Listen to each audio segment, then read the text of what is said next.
administrative action so that we can mitigate on this? Because I know it will appear in the subsequent query, audit report. Thank you, Chair. I think that is the right direction because SRC are the ones to determine whether such rates should be paid. Okay.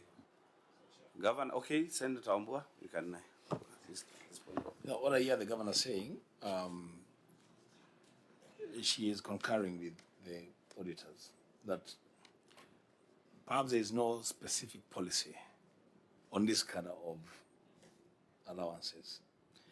And because she committed to take administrative action, then in the understanding of the executive, and I don't speak for them, I hear saying that before we take appropriate administrative action, then we need the input of SRC to determine what would have been right or where we went wrong, so that we can now see what needs to be done. I think that's what he is saying. So can we agree that we wait for communication from SRC to the county? Then whatever communication comes from the SRC, then we can say, okay, give or undertake administrative action, or we let it go. So I mean, this is a case where then a query, just keep it in view. But in the meantime, Governor, you know you're still maybe paying or not paying. Have you stopped paying? What is the situation now? There is no payment being given to the revenue officers. Are they still working overtime or outside the actual time? Now we can't tell them to work overtime, and it will affect our revenue collection targets. You can't tell them? We cannot tell them to work overtime because they cannot work overtime and not get paid. So they will just work within the normal hours, meaning then we lose revenue in the long run while we wait for the issue to be resolved.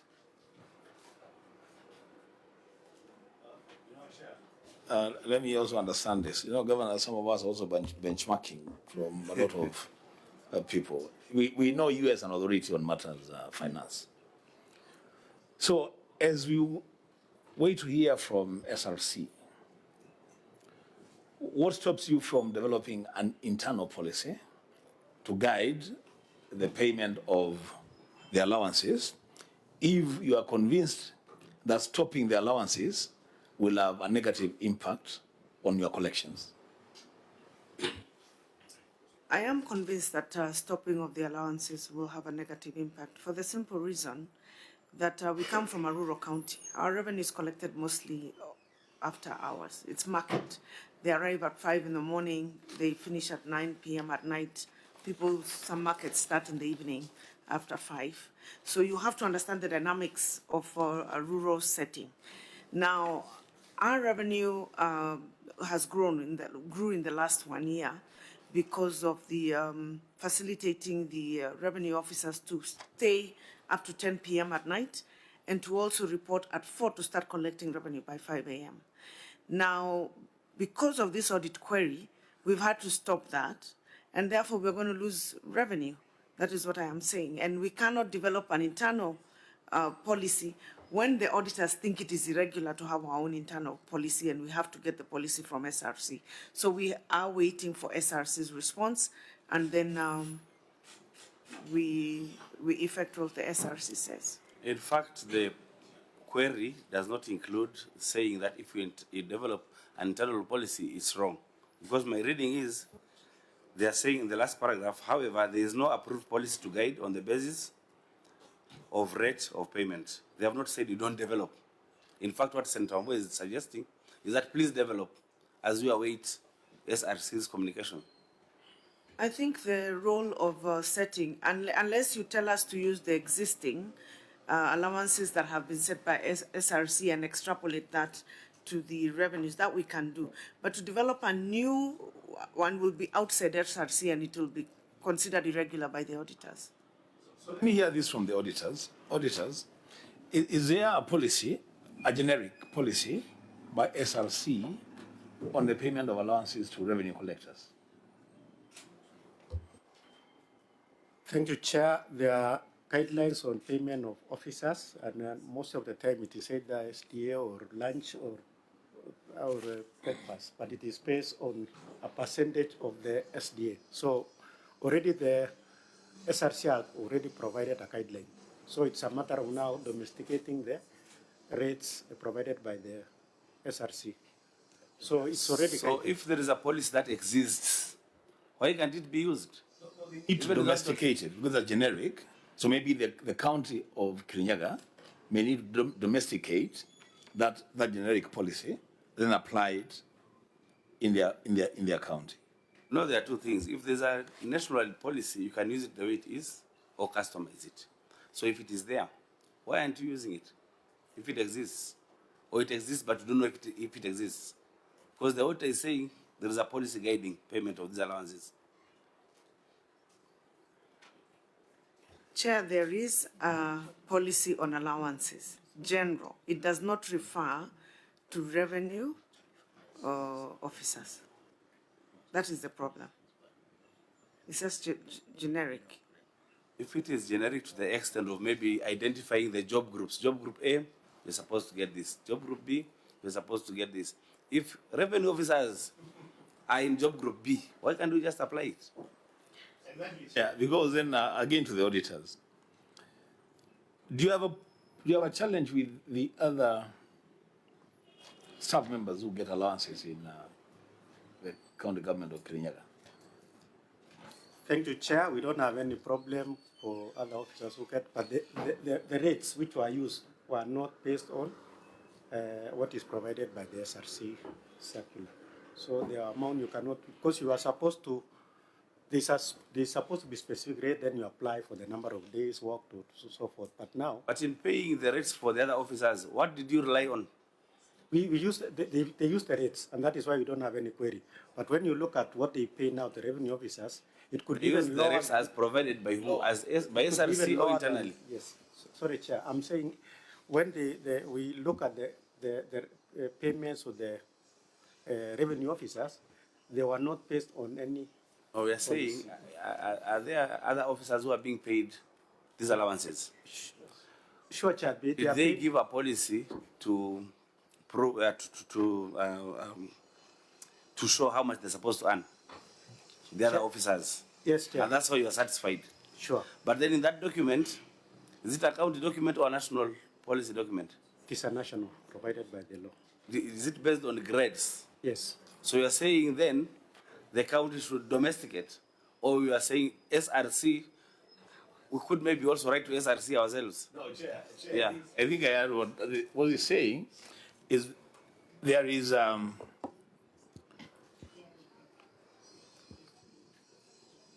some of the chair to hear this. So, Chair, what I am saying is that there is policy by SRC on payment of allowances, which the county government used for the payment of allowances to other officers. But when it came to the revenue collectors, a different rate was used. And in fact, he's saying that rate could actually be lower.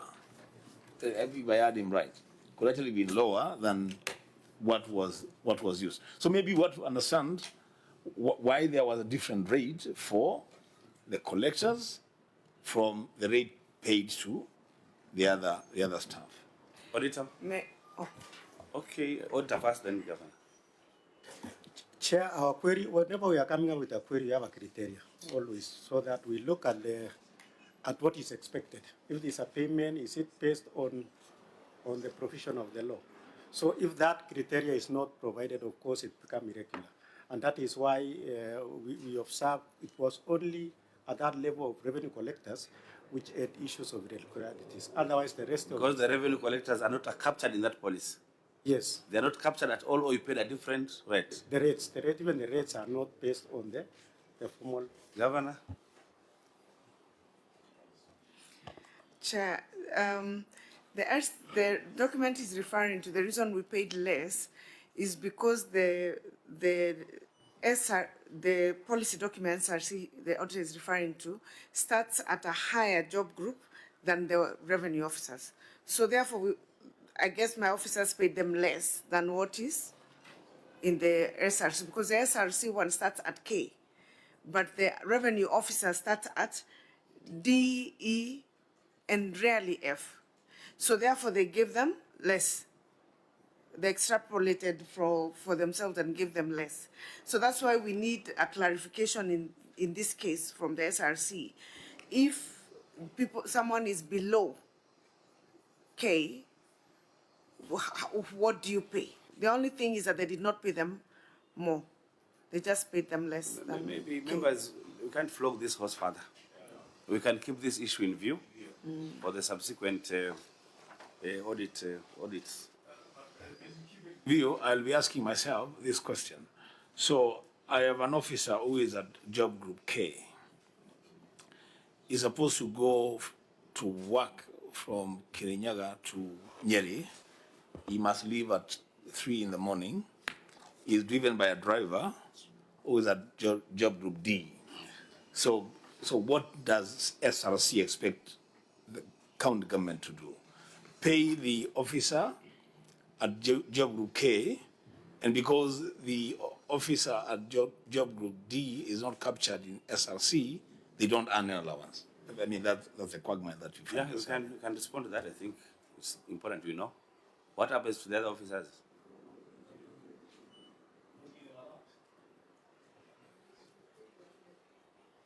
If you pay, you'll be in the same problem with the auditors.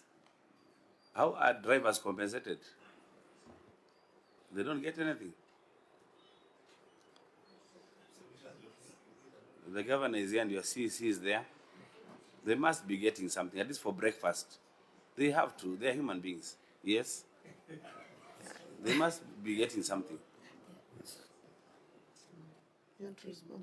I'm telling you, there's a difference between the per diem and the overtime allowance. The per diem is So for that case, the driver will earn a per diem. There's a rate for per diem, but not an allowance. Okay. See, these ones are inside the county. The revenue officers are working inside the counties. But if you're going to have to travel outside of the county and wake up early, then there's a per diem rate. But they do not apply the allowances to those now. I think they did not foresee that you can be collecting revenue at night. Okay. But that is a unique situation of rural counties or even urban counties for those who work in the markets. It may look a small issue, but it's an issue that we need to deal with. Because then, there are officers who will be facilitating other officers to work even within the county. Yeah. They will not be able to earn a per diem because they are working within the county. But they are not captured under allowance. Mr. Wambua, the issues that you are raising are very pertinent, but you're looking at time, and we're saying let's keep it in view. That query has not been mitigated. It would appear in the next report. Yes. Chair, I know you're moving. The only thing I wanted to say is I haven't seen that query raised in Nairobi and even other urban counties. I don't know what is happening. It is the auditors who are not doing their work in Nairobi. And secondly, Governor, you know, there are people who promise a 24-hour economy in this country. And when you want people to work at night, you just say we have a day shift and a night shift. You will be able to deal with the challenges that you're facing, in my view. Yeah, those are views that you can think about. But why don't we go to 2.2, anomalies in training expenses?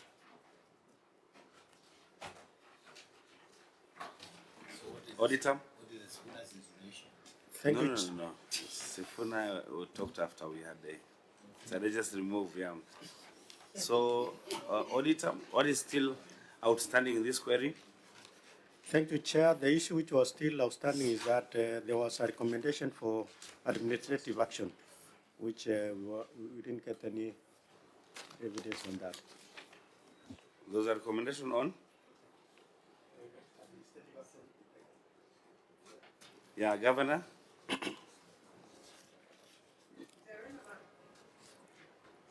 Thank you, Chair.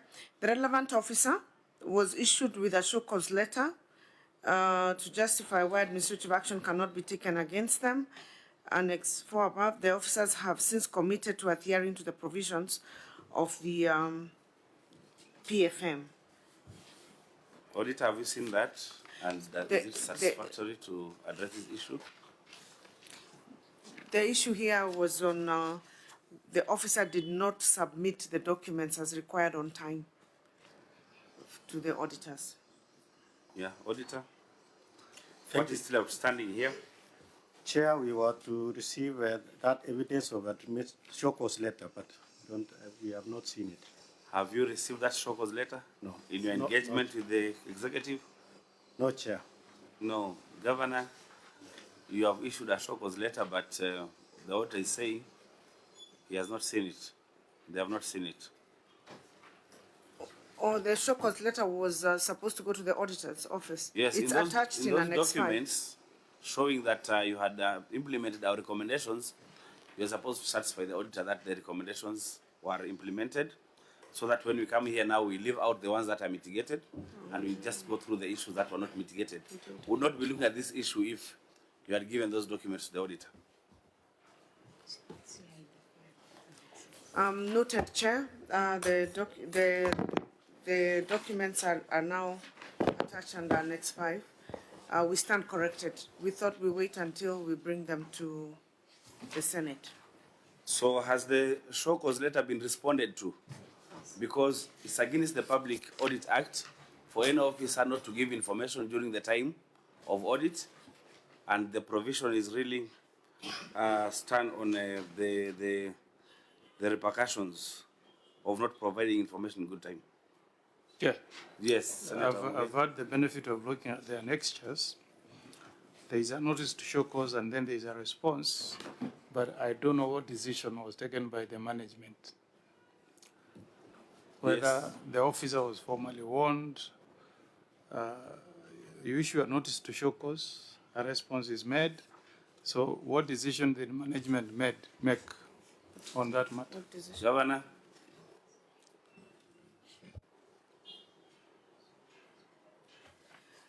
The officer is warned. Once they receive a show cause letter, it goes to their human resource file. It's on record. You cannot receive more than, I think, three show cause letters. You would go to the disciplinary committee. So once you have a show cause letter, that is already a step towards disciplinary. in Even fact, if Governor, for a recommendation, when you say take administrative action, it's because there's a provision of law. So you're not requesting them that you need to give them administrative action or some punishment. It's already prescribed in the law. And maybe legal counsel, can you read that part of the law of the Public Audit Act? If you don't provide information during the time of audit, what is supposed to happen to you? Just go through it so that maybe the ones who are new can also learn, the officers, which is the relevant provision.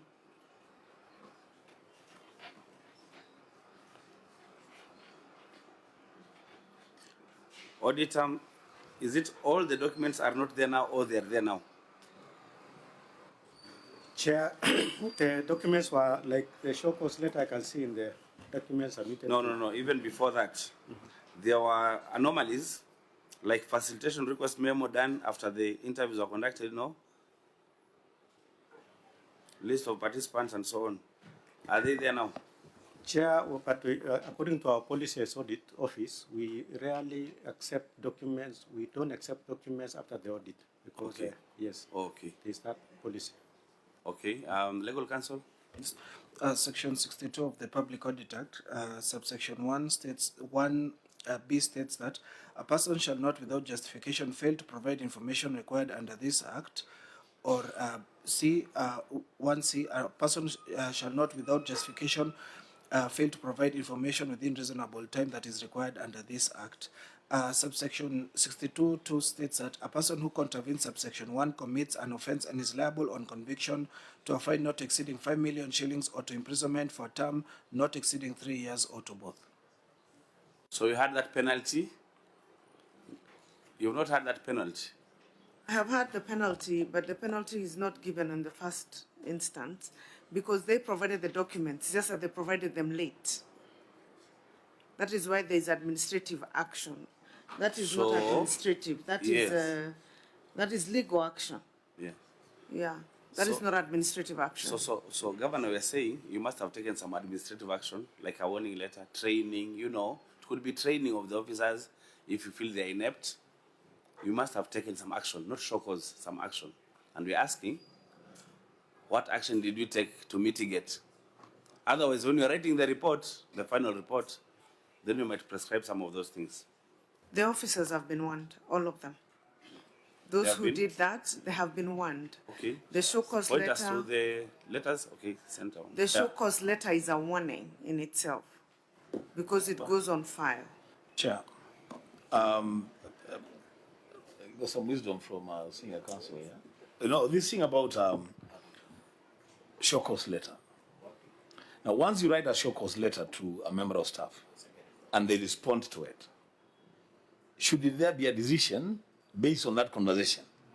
That I've given you a show cause letter, you have responded, and now this is your fate. Now we have forgiven you. I don't know. Does it just end with an exchange of letters? A show cause letter and Governor's show cause letter an action in itself or an intent of an action. That you explain yourself. If you're not satisfied, then there will be some action. Thank you, Chair. I think I'll allow the officers who. EC. Thank you, Chair. Apart from the show cause letters, Chair, the accountants and the people working with the financial statements, all of them have been taken to refresher courses with the Treasury and ISPAC. And even as we speak, Your Excellent Chair, there's still another team which is in Mombasa. You're sitting there. You're sitting there. Yeah, who are still undergoing the training, because this issue partly was because of the late submission, which the accountants later on submitted the documents and the queries were justified. The only issue is that they were submitted late. And part of the late of submission was because of the issues of ending in the financial year, and the accountant have already committed that they will keep time and they will be able to submit the documents in the required time. So once you issue the show cause letter and we feel that that officer has responded satisfactorily, unless he repeats the same crime again, then now we can take an extra step of taking him to the disciplinary committee for further action. Chair, one would be interested to know whether the ONG flagged up that issue when you are doing some audit. So if you did, why do we have to waste our time on small things? Why didn't you give those responses to the OAG? Then we shouldn't be doing some other things. OAG, did you flag up those issues during your interaction in the entity? Thank you, Chair. When we are auditing, of course, we do start from the query. Somebody will query that this is not supported, and then we'll also write a management letter. We have a draft report, up to final report when it's being signed. So we ask for these documents. That from the entity, we expect those things to have come up before you. We shouldn't be around those small issues. So I think, members, we can look at the documents, the show cause letter, the responses when we are writing our reports and make a decision, so that don't belabor on this issue so much and look at other issues. Is that agreed?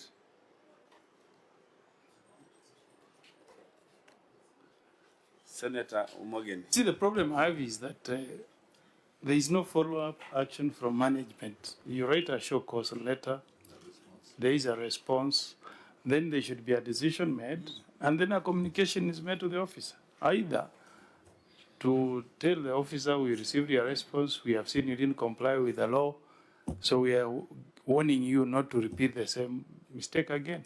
But you can't get a response and then you leave it hanging.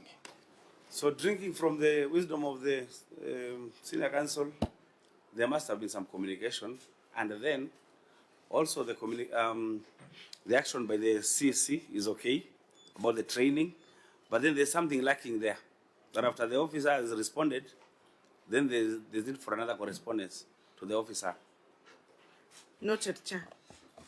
So you will do something within 7 days and give the auditor that particular communication to the officer in 7 days with a copy to the secretariat.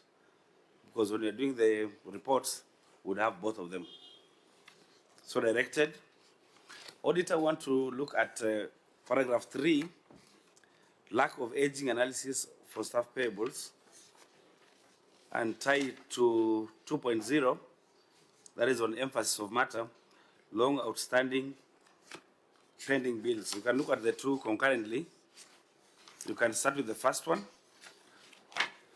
on lack of aging analysis. Do you have it now? What is still remaining?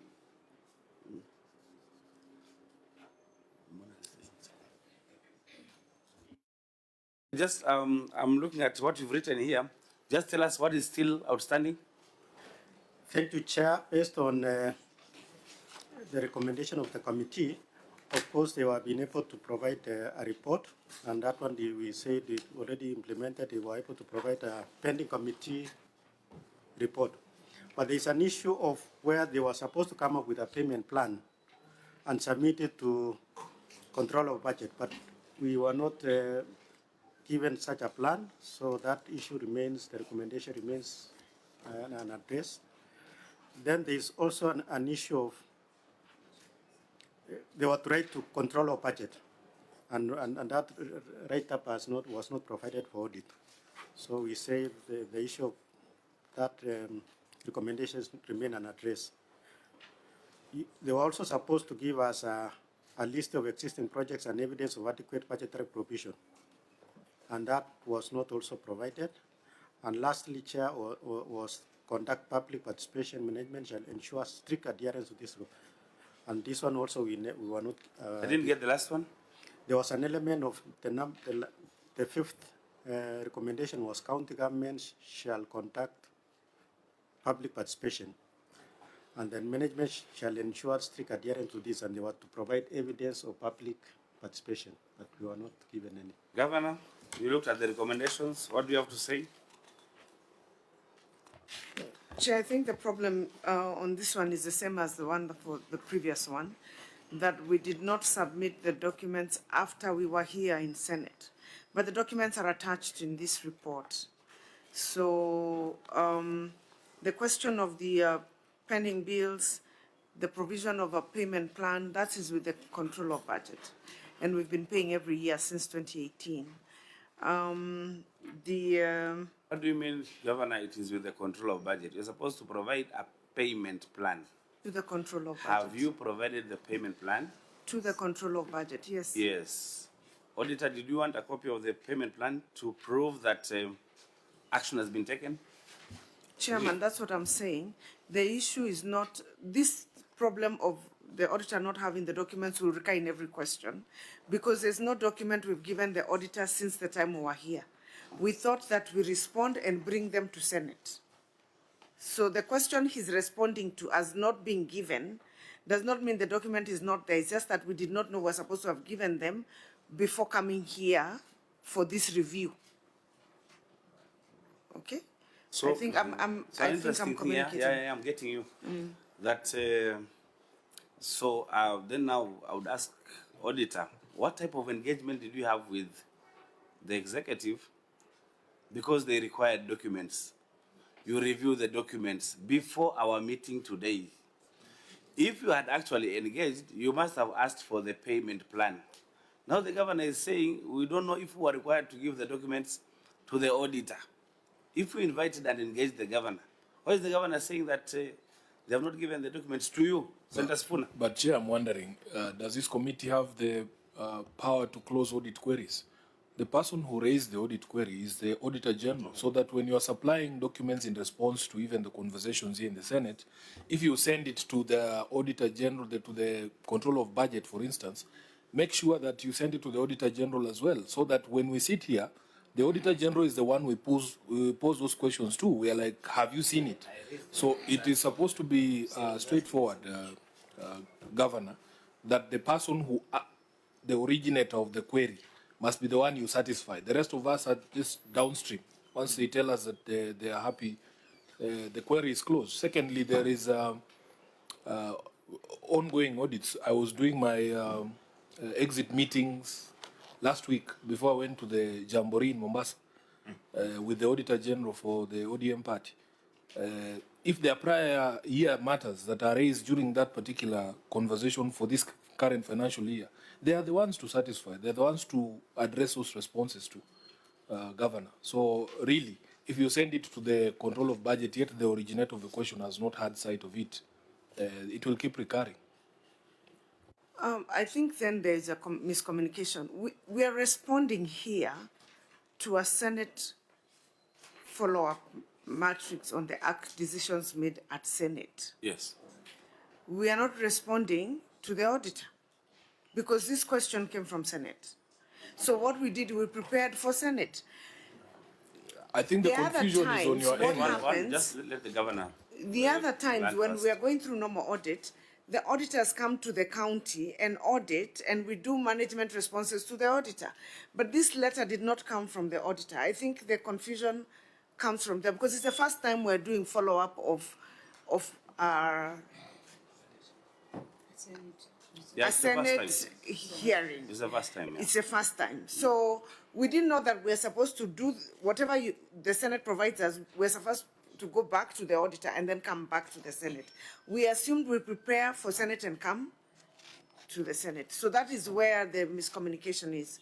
Because then there should have, it should have been a bit clear that we clear with the Auditor General and then come back.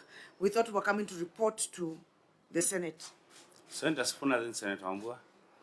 Chair, there's only one way, Governor, an audit query is closed, and that is by the Auditor General, the originator of the query. We are not originators of the queries. In fact, the ones we make here are recommendations, you know? So if you have not provided documents, because they are the ones to do the verification. For instance, if you are required to present payment vouchers to support a certain expenditure, if you bring those documents to me, there is nothing I'm going to do with those documents because I don't have the capacity to do the verification. So those documents should go to the Auditor General, and then you say, when they are here, that is why sometimes, Chair, we have adjourned meetings of this committee where responses have been sent to us and not to the Auditor General, because they are the originators of the query. So it is not too difficult for me, the way that I see it. You, for instance, a recommendation has been made that you do a payment plan. It is a recommendation that has come from the Senate. You send that payment plan to the OAG. That is, you'll demonstrate you have complied. In fact, all you need to do to the Senate is to send not the payment plan itself, but a confirmation like a letter, cover letter to the control of budget saying, fine here with the payment plan as directed by the Senate. For us, that will be enough. Then we'll ask the control of budget, have you seen this? They say yes. Same to the Auditor General. Say some vouchers were not presented. We have now had sight of those vouchers and we have reconciled the amounts because we will never do reconciliation in this committee. That is a fact. So those documents have to go to the originator of the query. Senator Wambua. Chair, it is the same issue.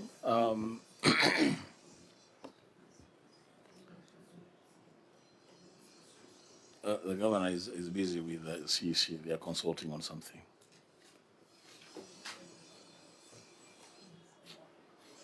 Okay, Governor, now lend me your ears. Now, Chair, two things. One, the governor has admitted that they have not submitted documentation to OAG in relation to the recommendations by the Senate.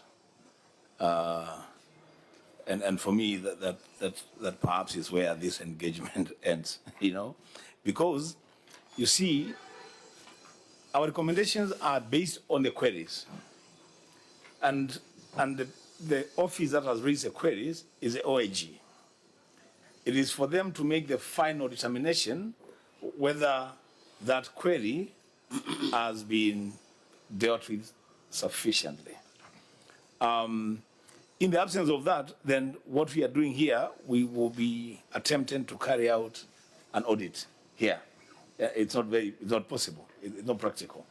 If the OAG has not seen the responses, then I'm actually wondering what are we engaging on? Because when you ask the OAG whether they have received payment vouchers or supporting documents, and those documents are not available, what are they going to be responding to? Chair, Yes, may Governor. I say something? if maybe I would give an example, like for the areas, let's say, for example, documents were submitted late. The documents were submitted to the Auditor General, and that query was actually accepted as closed. Only the Senate made a recommendation that the officers who submitted the documents late, that should be action taken. Yeah? No, that is not the position. No, that is the position of the previous. No, the position is, we'll look at the queries, you'll answer to them what we write to you, isn't it? And then we'll do a report so that we go and implement.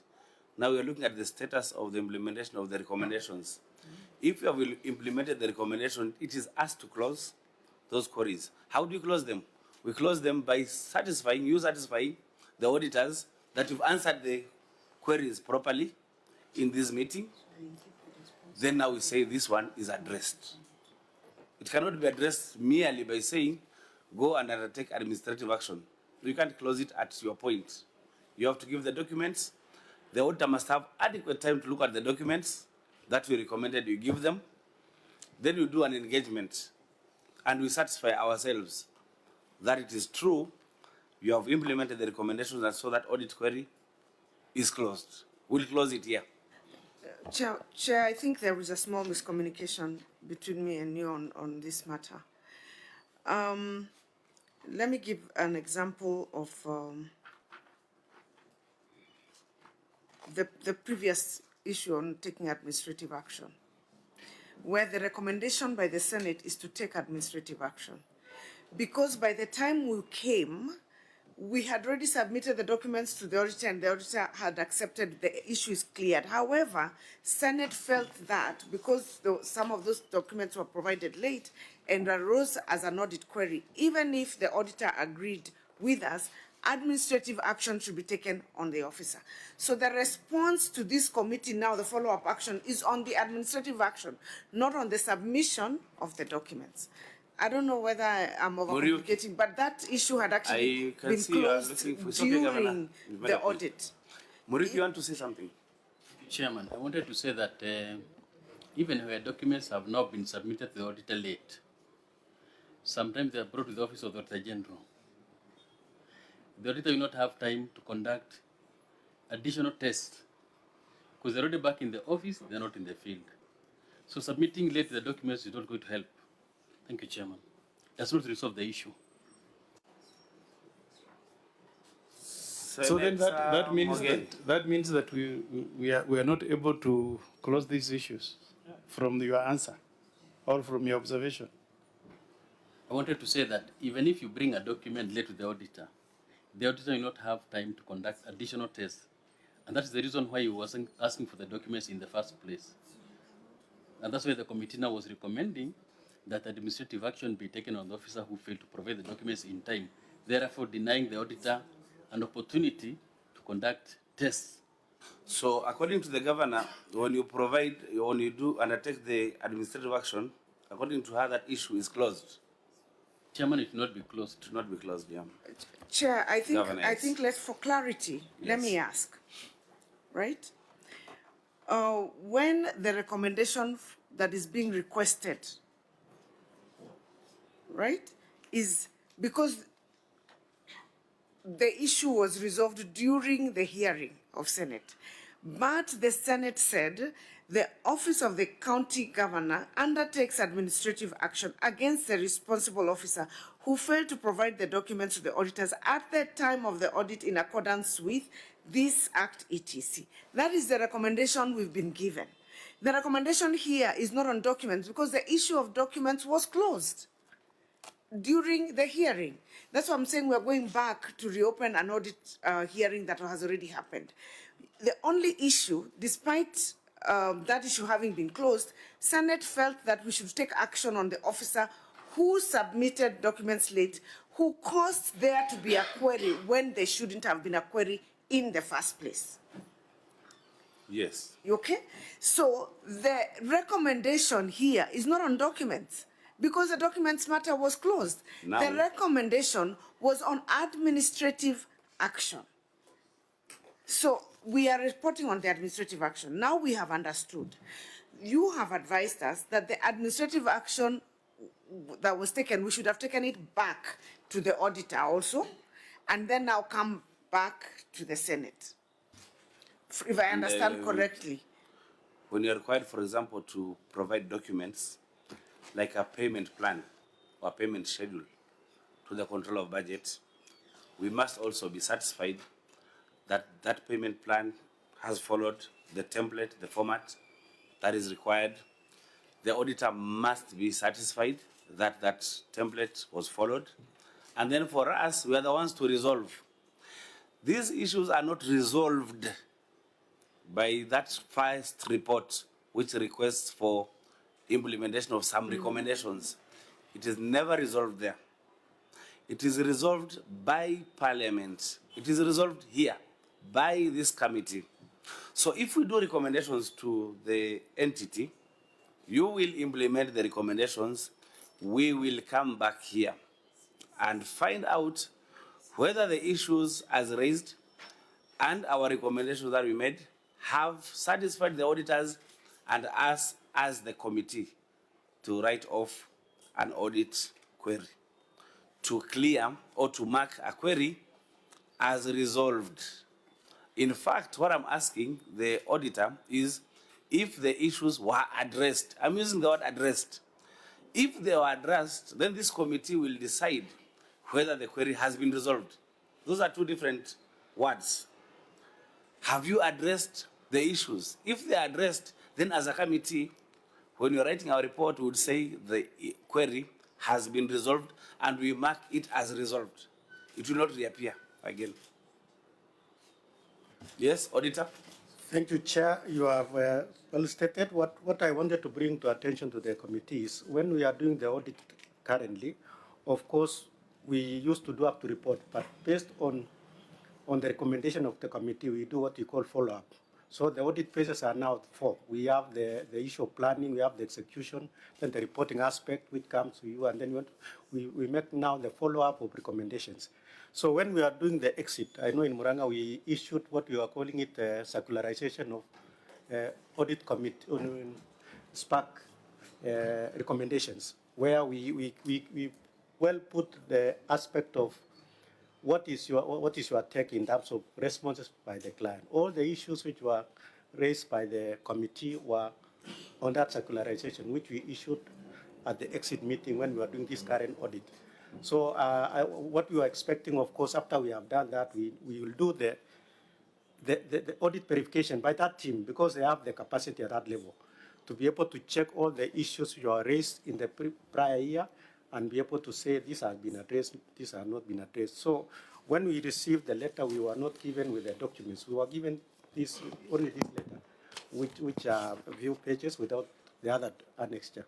So, Chair, I think that is the confusion, and the governor has said very well that maybe it is because of their first time getting recommendation direct from your. Yeah, this is the first time, and even into the future, looking into the future, that is how we would be operating. In fact, by 31st December, all the reports should be in Parliament. Then we'll take 1st January up to 31st March. Would have given us our response. Your responses would have engaged and would have written our report. Then after that, after 60 days, we start following up on the implementation of the recommendations. If you implement the recommendations, then the auditors would mark the issues as addressed. When we meet here the second time, then we'll be marking them resolved.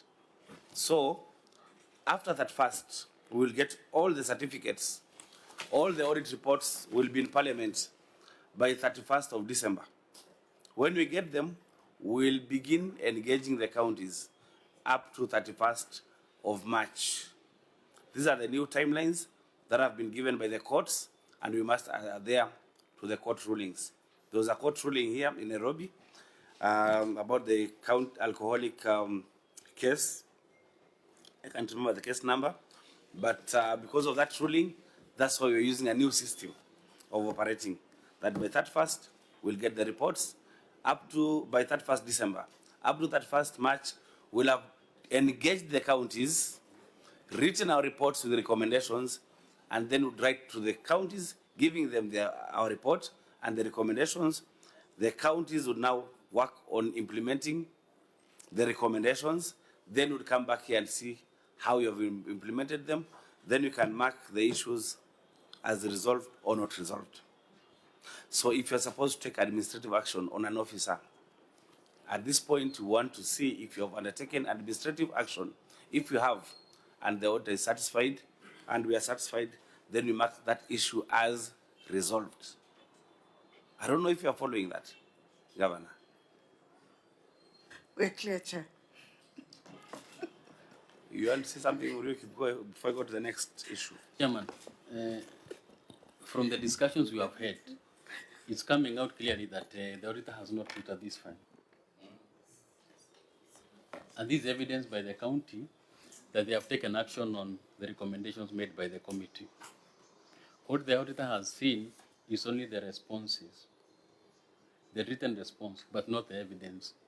So the auditor has not put to test the evidence as required to be able to come to prepare and come before this committee. Thank you, Chairman. And then we may have to make a decision on how we proceed. And you know, that's why, as a preliminary, before even we call the entity, we ask the auditor, have you engaged with the executive? And they say, yes, we have engaged. To mean that after we do our recommendations, then the entity is implementing the recommendations, there must be some sort of engagement between the auditor and, in this case, the governor. That interaction is supposed to answer to the recommendations or implementation of the recommendations. And then we'll call you back here and look at the status of implementation of the recommendations. It is very clear, and Senator Wambua had already indicated that then if the documents we wanted, like the payment plan to the control of budget, the auditor has not looked at it, then this meeting likely might not, or continuing with it might not be tenable. Because then, if there's no new evidence of implementation of recommendations to the auditor, then how do we move? We'll just be doing the first engagement, and we had engaged Kirinyaga previously. We'll be doing that engagement again. There'll be nothing new that will come up in this meeting. And in fact, I understand your frustration. You're saying, we're just answering the questions that we had answered before. I get what now you are saying. You are supposed to have engaged the auditors after we wrote to you with our recommendations, so that you look at the recommendations and see the best way of answering to them by engaging the auditors. And then with that engagement, then it would lead to this meeting, so that we look at how you implemented our recommendations, and then for us as a committee, we would make a decision whether then the queries are addressed or not, and so we clear them. But as it is now, I'm then wondering how then we would clear Muriuki these queries, unless you are saying now then you rely on the upcoming audit. Chairman, if you look at the brief done by the auditor, you realize that the auditor is only addressing the response by the client to the recommendations of the committee. But Chair, remember, previously this committee has ruled that in as much as the client is addressing the recommendations of the committee, they must also address the audit issues to satisfy the committee that the issue now does not recur again. So Chair, continuing the discussion then will prejudice the client, because the client then was not prepared and had not given the auditor the document. I believe, Chair, they may be given another opportunity, with your permission, Chair. Because Governor, those issues may not be addressed in the subsequent audit, as it were. Thank you, Chair. Governor, what the auditor is saying is that if we recommended administrative action for not providing documents and giving explanations, if you administered that administrative action, still the query has not been addressed. And in fact, we'll be doing two things in this meeting. Number one, showing us and proving to us that administrative action for that any malfeasance was undertaken. But then number two, we must also be sure through engagement with the auditor that the audit query was addressed or not. So we'll be doing two things. Now, if you're just looking at the recommendations only of the committee, still the audit queries would subsist. They would not be cleared. Governor. Thank you, Chair. Now, at the risk of going back, and I have understood and I understand that we cannot really meaningfully proceed until we go back and meet the Auditor General. I just want to clarify that during the previous audit, issues were cleared. So if you read the audit, the issues, if you look at the answer, but there were certain issues they said, even if the issue was cleared, take administrative action. So we cannot go back to that issue again because it was cleared if you go to the Hansard report. However, if an issue was not cleared, then that issue remains to be addressed as a recommendation substantively. So we cannot start again from the very beginning because some issues, most of the issues were cleared apart from very few. Having said that, I think I was trying to remember whether the auditor was here, this specific auditor, or it's a different one. I think because of institutional memory of what was and what was not, we will revert back to the auditors because they haven't actually finished this year's audit and they need to still do the exit meeting from what I'm informed, what the senior auditor is referring to, what they've done in another county. And once that is done, then we will resubmit the report to the Senate. I think that's the only meaningful way to move Let me say what I know. That you might not have provided the documents during the time of audit. But when we come here, we give you a second bite at the cherry. That, okay, you might not have provided the documents during the time of audit to answer to the audit report, something that really offends us. Because then you have management letter, exit report, you have not answered to the queries. So when we call you here, we invite you to try and answer to the queries that you did not answer during the time of audit. We have given you a second bite at the cherry. And if you are not able to answer during our first meeting, then we say in 7 days, in 1 month, in 2 months, please provide these documents to the auditor to see if then the auditor would be satisfied. But you have not done that. So it means that audit that was not cleared in the first engagement cannot be cleared if you have not provided the document subsequently to the auditor. It is just giving you a second bite at the cherry.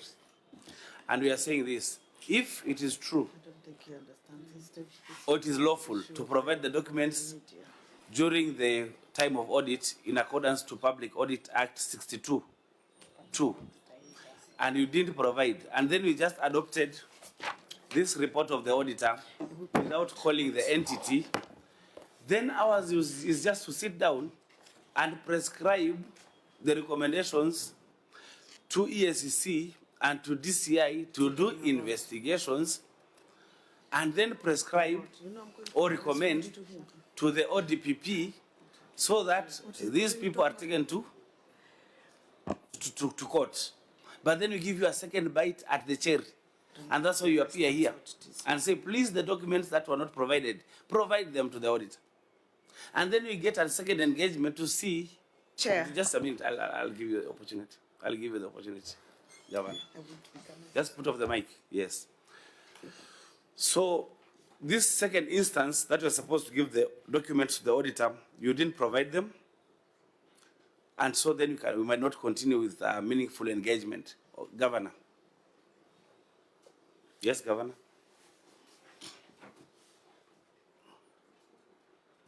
Nothing, Chair. Thanks. Yes, so it means it's clear. Yes, Auditor. Before the director speaks, because this document has not gone to the auditor, the permission, Chair, and because Senate has received their copy, maybe you can request the auditor to go back and look at this document again. Looking at the document that's face value, Chair, is well referenced, and there is evidence here. Maybe the auditor can be given an opportunity 7 days to look at the information, then be allowed to come to do a brief and come back to the committee. That will help the client to be able now to appear before you properly. Thank you, Chairman. Any member wants to input before I rule? Auditor Director? Chair, before the auditor comes in, Muriuki, what you're saying is okay, but you also know that we have issues with the scheduling, you know? We have issues with scheduling. And there's an audit that is actually supposed to be completed by the 31st of December. And very soon after that, we get engaged with that, you know? So the prayer you're making is okay. I'm just wondering, how do you even do it? How do you, because that would mean that the county government of Kirinyaga will appear before us that time on the same audit report. I don't know. Let me say this.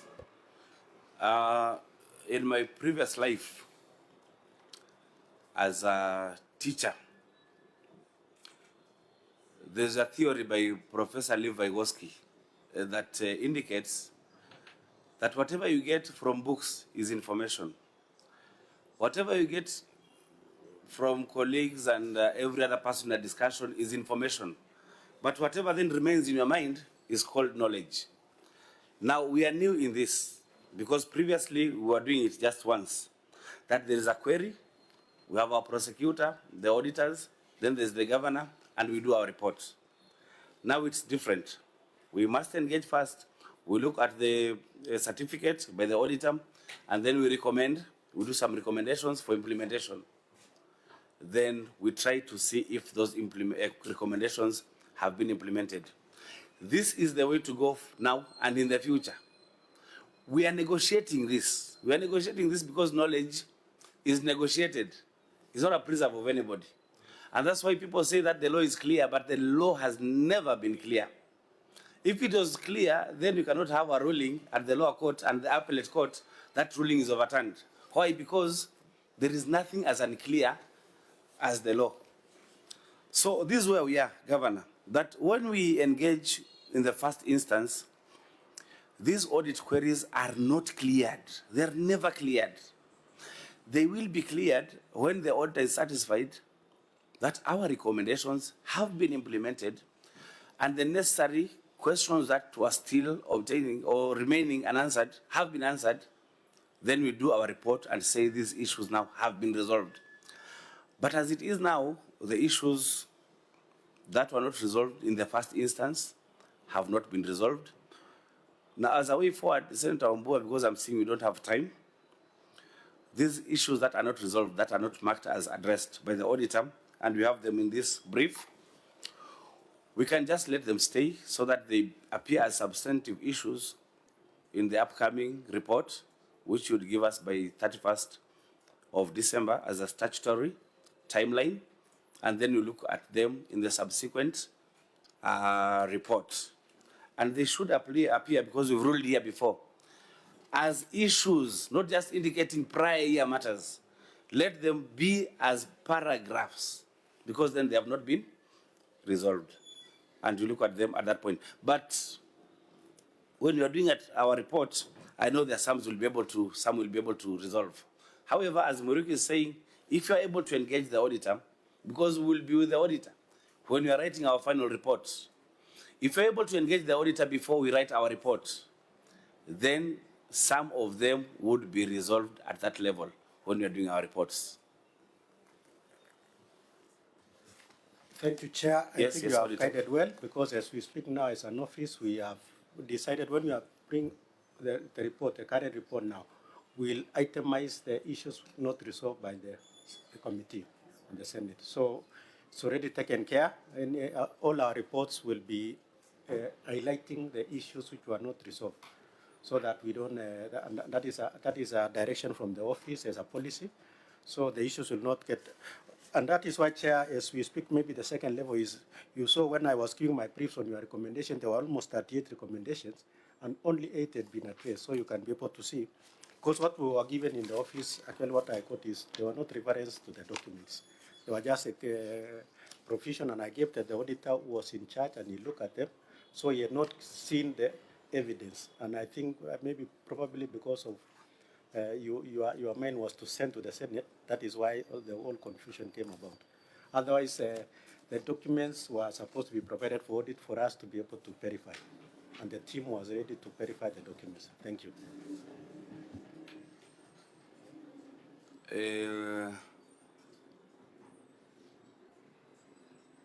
Thank you for that input. I think it would give us a way forward. Members, I think it's not tenable to go on with this meeting. Ordinarily, we would have closing remarks. We can donate our time to who? Senator Spooner, want to say something? Okay. Senator Mugen, Senior Counsel? Nothing. Governor, you want to put something as a closing remark? Thank you, Chair. We will send the documents to and engage the Auditor General. Thank you. Thank you so much. Members, our meeting will be adjourned shortly after we leave the governor to leave, and then we do some A or B that was given by the Secretariat so that we finish up our meeting. Governor, you now may leave with your team. The rest of the members and the auditors also, the AOB might not concern you, so that we do something a bit in-house. Then we conclude our meeting. Thank you, Governor, for coming. It's always good to see you here. And I must commend you that anytime you are required by the Senate, you've been coming. So just keep it up. And they would engage between January and March. Can I see of the governor? What do you want to see of the governor? She's my neighbor. Now you can't request in the middle of a meeting. No, she's my neighbor. You can't ask that one in I the want middle to of see an of the governor. accountability meeting. She's my neighbor. I have In no... the middle of an accountability meeting, you can't ask that. Just go. Yes.